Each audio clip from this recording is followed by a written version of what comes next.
smo padli v čas, ko je velika kriza avtoritet. Dobro, ta kriza ni samo slovenska, to je pač tudi globalni problem. Včasih so bili veliki predsedniki, tudi veliki diktatori, ampak so bili neke osebnosti, kakorkoli že. Sedaj čas velikih osebnosti izgineva. In namesto velikih osebnosti, ki bi vsaj v nekih demokracijah imeli tudi močan moralni fundament, ne samo v besedah, ampak tudi s svojim življenjem, od vsega tega ni ostalo skoraj nič. Če se ozremo, dobro, po Sloveniji se skoraj ne bi, ampak tudi po Evropi, ali pa po svetu, je takih osebnosti izrazito malo. Eni pravimo, mogoče nemška kanclerka bi še bila, če kakšne malo bolj poučene Nemce vprašajo, pravijo, da niti ona ne, ampak recimo, da ona je in gotovo so številni drugi, ampak vendarle sodoben svet in tudi medijski svet, tudi slovenski, pravzaprav temelji na nekih lažnih avtoritetah. Ali pa, če bi rekli malo svetopisemsko, temelji na lažnih prerokih. Mogoče po neki sreči sem sam padel v tisti čas z filmom Zločinkine zastara, ko je bil ta preboj prvič narejen, takrat se je država tudi zgradila, šlo je za grobišče v Slovenski Bistrici, za dva rova.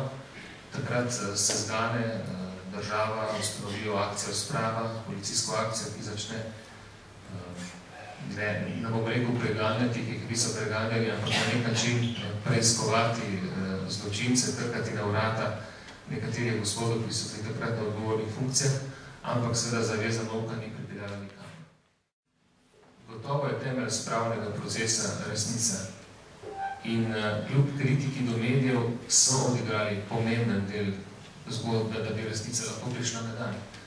Ampak kje se je stvar zalomila? Jaz mislim, da je vendarle v pravosodnem sistemu tisti temeljni izvirni greh, ko praktično v vseh teh letih, kljub nekaterim poskusom, recimo gospoda Jamnika iz te akcije Sprava, ki je vendarle predlagal, da se zasliši Mitjo Ribičiča, tudi če nekaterih drugih primerov, pravosodni sistem kot po nekem dogovoru je kot po nekem dogovoru poskrbel, da nihče od zločincev ni odgovarjal. Toliko pobitih, zavedajoč se tudi, da so bili vsaj neposredni izvrševalci in mladi ljudje, namreč režim je izkoristil za likvizacijo po večini mlade ljudi, take lažje prisiliš, lažje zmanipuliraš. Spravi, ob tolikih zločinih in nekako pokončanih ljudeh nimamo niti na simbolni ravni nikogar, ki ga je sodobna ali pa slovenska država obsodila. Se pravi, bivša država je sproducirala, to je bila velika stvar, gotovo na tisoče, ali vsaj na stotine zločincev, medtem ko slovenska država, ki naj bi nastala na demokratičnih temeljih spoštovanja človekovih pravic in svoboščin, ni bila vseh teh letih sposobna procesirati niti enega resno postaviti pred sodišče in ga soditi. To sem dal mogoče za primer eno avtoriteto. Take avtoritete so potrebne in tudi so prisotne na primeru cerkvi, prav gotovo. Pa jih tudi zaradi načina razmišljanja tega vsekikarstva ne znamo prepoznavati, pa tudi ne ceniti. Mogoče je tukaj ta avtoriteta, ki je neokrnjena, ampak ravno zato, ker ni preveč časa bila v Sloveniji, je ravno Petro Opekar. Če bi pa on bil v Sloveniji 3 mesece, pol leta, verjamem, da bi tudi njegovo avtoriteto začeli najedati, čim bi on s tem svojim sijajem ne le zasenčil, ampak začel dejansko pač pogrožati določene druge avtoritete, ki potrebujejo to slovensko sonce, da preživijo.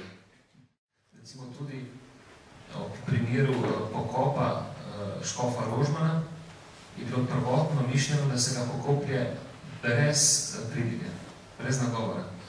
Zanesljivo pa so se pristojni zelo trudili, da ne bi prišlo v javnost, kdaj in s katerim letalom ga bodo pripeljali v Slovenijo in da so to tudi v nekih internih krogih razglašali kot velik dosežek.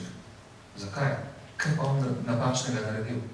Jaz sem cel film o njem naredil, pa so ljudje, ki na desetine ljudi in tudi na škofi bi morali biti med njimi, ki poznajo njegovo zgodbo.